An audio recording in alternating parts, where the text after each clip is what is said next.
दोस्तों आज हम बात करेंगे कोरोनरी आर्टरी एंजियोप्लास्टी की। आपको तो पता है कि हमारे हार्ट की वॉल्स को कोरोनरी आर्टरीज ब्लड सप्लाई करती हैं, जिसकी वजह से हमारा हार्ट कंटिन्यूसली बीट करता रहता है। और ये कोरोनरी आर्टरीज हमारे हार्ट की सरफेस पे क्लियरली विजिबल होती हैं, जैसा कि आपको यहाँ दिख रहा है। अगर इस कोरोनरी आर्टरी की किसी ब्रांच में ब्लॉकेज आ जाए, जो कि कोलेस्ट्रॉल ज़्यादा होने की वजह से वॉल्स की अंदर वाली सरफेस पे प्लैक के रूप में डिपॉजिट हो जाता है, तो इसकी वजह से ब्लड फ्लो रिड्यूस हो सकता है। ऐसे में इसे हम कैसे ठीक करेंगे? तो देखिए, हमने यहाँ रेडियल आर्टरी के अंदर एक नीडल इंसर्ट करी है। ये चीज़ हम फीमोरल आर्टरी में भी कर सकते हैं, पर यहाँ हम रेडियल आर्टरी में कर रहे हैं। अब ये नीडल इंसर्ट करने के बाद हम इसको, आप देख सकते हैं कि अब इस नीडल के ऊपर एक शीथ, इसे हम शीथ बोलते हैं, ये हम यहाँ पे इसके ऊपर चढ़ा देंगे। और इसके बाद इस शीथ के अंदर से एक गाइडेड वायर हम ब्लड वेसल के अंदर इंसर्ट करेंगे। तो आप देख सकते हैं यहाँ पे ये गाइडेड वायर जो है आओर्टा से होता हुआ कोरोनरी आर्टरी के एंट्री तक आ गया है। अब इस गाइडेड वायर के ऊपर से हम एक कैथेटर चढ़ाएंगे। बिल्कुल वैसे ही चलाएंगे इसको जैसे ट्रेन की पटरी के ऊपर ट्रेन चलती है ना। और उसके बाद इस कैथेटर को भी चलाते चलाते हम कोरोनरी आर्टरी के एंट्री पॉइंट तक ले आएंगे।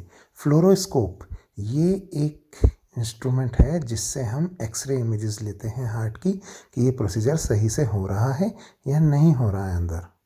अब हम इस कैथेटर के थ्रू डाई इंजेक्ट करेंगे, जो कि पूरी कोरोनरी आर्टरीज की सभी ब्रांचेस में स्प्रेड हो जाएगी।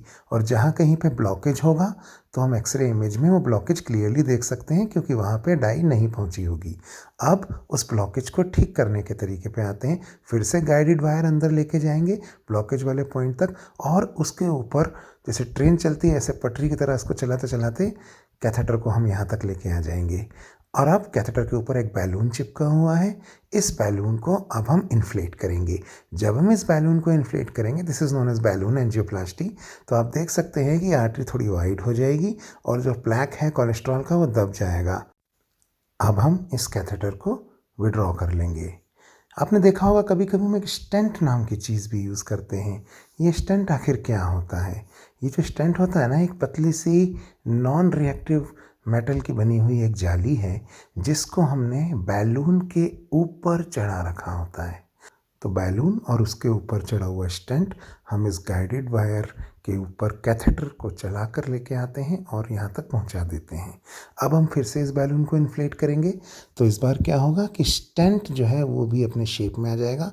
और कोलेस्ट्रॉल तो दब ही गया है, बट स्टेंट यहीं पर रह जाएगा। और अब हम उस बैलून को और कैथेटर को हटा लेंगे। स्टेंट यहीं लगा रह जाएगा परमानेंटली। और अच्छा एक्सप्लेनेशन चाहिए तो फिर आ जाओ प्लस पे। देखो इस समय कितनी शानदार स्कीम चल रही है। 6 मंथ्स पे 1 मंथ फ्री, और 18 मंथ्स पे 2 मंथ्स फ्री, और 24 मंथ्स पे 3 मंथ्स फ्री। इसके अलावा CBSE गोल्ड वाले जो सब्सक्राइबर्स हैं उनके लिए भी स्कीम है। देखिए मंथ्स फ्री हैं। इन सभी और भी किसी कोर्स को ज्वाइन करने के लिए अगर आप AG सर कोड यूज़ करेंगे तो आपको एक्स्ट्रा 10% डिस्काउंट मिलेगा, अपार्ट फ्रॉम क्रेडिट्स एक्सेट्रा। और इससे रिलेटेड कोई भी क्वेरी हो तो आप मुझसे टेलीग्राम पर AG कोटा पे बात कर सकते हैं। तो see you all in plus, let's crack it.